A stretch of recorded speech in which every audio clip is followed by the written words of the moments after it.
You mentioned that you are kind of like intrigued by this problem. These days, actually, it is becoming like a trend, like everyone's problem. Everyone is thinking about it, especially so many startups, software company these days, and they want to measure this kind of a developer experience and productivity. So why do you think only these days it becomes like really hot and trendy? I actually don't think it's that new. I mean, I think people in business have always tried to measure performance. Businesses, public companies have their stock price public to the whole world. Everyone can see how well you're quote unquote performing. And of course, if you're ever inside of a sales organization or a marketing organization, it's very much driven by targets and numbers and performance. I think business leaders have been trying to do the same thing for engineering organizations for a long time. Of course, I think at some point in their careers, anyone who's worked in tech has kind of bumped into this, but the most primitive approach to trying to measure was through metrics like lines of code or velocity points. Just people looked at programmers and said, oh, they produce code. Let's count how much code they produce. And of course, everyone who's ever written a line of code understands why that doesn't work. But that approach is still pretty common today, actually, surprisingly, even at really big, reputable companies. But I'm sure we'll get back to kind of more like the progression of how this happens later. In terms of, I think, why it's been a hot topic as of late is partly the shift to remote and hybrid working models. So the whole world changed and business leaders naturally wanted to understand how has this changed our capacity as an engineering organization. I think it's also that software is just becoming such a more and more important part of every business.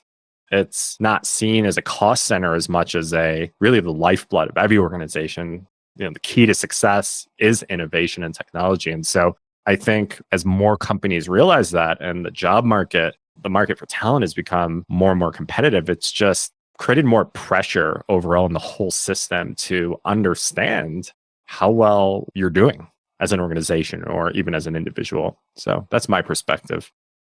I mean, we have been talking from the engineering leader's point of view. We want to have metrics, we want to have measurement, we want to know how features get delivered and that's impact the business performance, so to speak.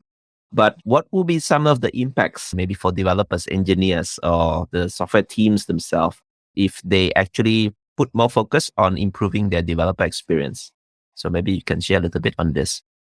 I think everyone in any profession, in any trade, you want to feel like you're good at what you do. You want to feel mastery over your craft. And I think that's true, very much true of software developers. It's very much a craft. There's very much a lifelong pursuit of mastery in it that almost every professional developer sort of embodies. In terms of developer experience, developer productivity, and measurement, today, it's not so much about measurement, I think, for a team as just about working in more effective ways.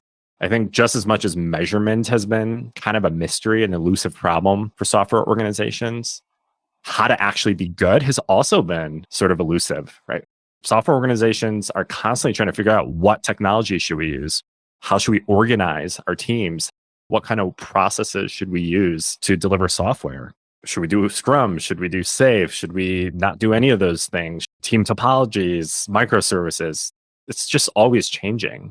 And so to boil this down for a team, developer experience is one approach to thinking about engineering excellence and maximizing engineering performance. And developer experience is really about focusing on the day-to-day experience of delivering software on a team, understanding what is getting in the way, what are the biggest constraints and bottlenecks and frustrations in that process, and improving those to increase the capacity and performance of the individuals and the team as a whole. So that is really what developer experience is about from the standpoint of an individual team.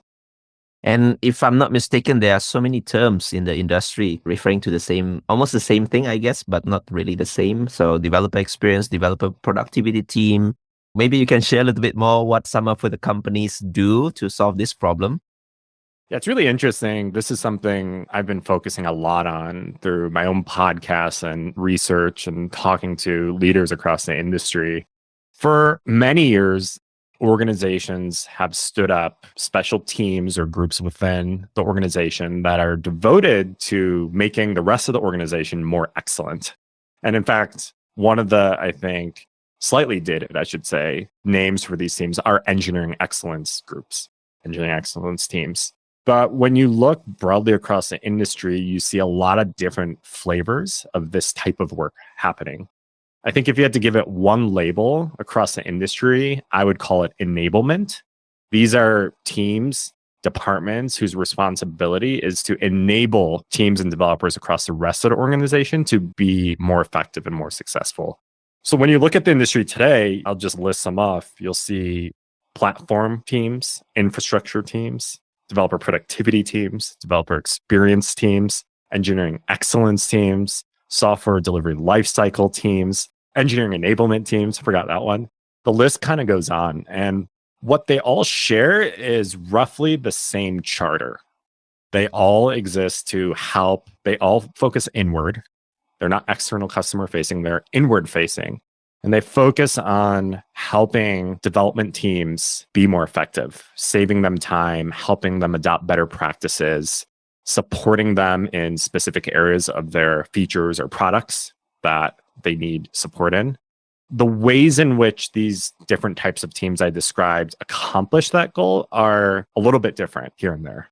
But if you had to kind of take a 10,000-foot view on it, I would say some of the teams tend to be more process and culture focused, whereas some teams are more tools and tech focused. And then others are sort of just a blend of both. To bring this full circle, developer experience teams are, I think, the newest kind of evolution of these enablement teams. Developer experience teams have really been born out of platform and developer productivity teams that were traditionally very focused on internal tooling, particularly around builds and tests. The way in which developer experience teams are different are that instead of just being responsible for a few tools that developers use, they're responsible for looking at the developer experience holistically across all the different tools they use. Because in fact, that's where a lot of the friction is between the different tools, not within each of the individual tools. So looking at the developer experience holistically and finding ways to improve that, not only through technology and tools, but also through best practices, cultural changes, even organizational changes.